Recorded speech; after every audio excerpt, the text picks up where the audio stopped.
خیلی وضع خرابه، یعنی پلک میخوریم میشه 500. واقعا بگو یک. نمی آدم بدبخت چی کار میکنه؟ آخه ما خودمون هم همینجوری هستیم، دستمون خالی شده، زنم ده محلمون نمیذاره، اینه که هره میپرین جلو و شوشه میکنه و ای داده بیدم.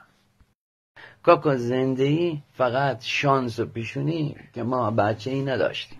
یکی از بچهای آشنا عدسخالی رفته کو جاشی رو کنگر، خب کرن نمیندازه پشت یک کنگری، نیب میکنه یک کوزه جرکی میپره بیرون و ازش اوور شده. الله اکبر. ببین خدا میخواه ایجوره. من بدبخت نمیگی؟ خدا نکنه بدبخت باشی کاکا. ده بدبخت گوش آبیه. پدرزن ما شو تو شو با یه روبی شیرهی بهش برسونیم.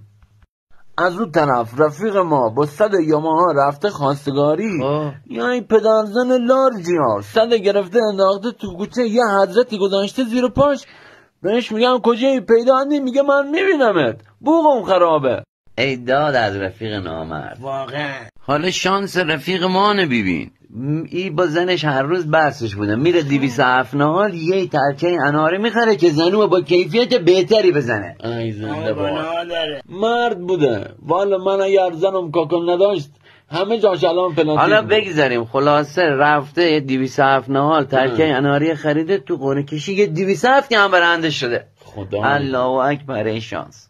ما اگر بودیم انارو هم نمیگه. من تو عمرم یه آدم سی هم برنده نشدم.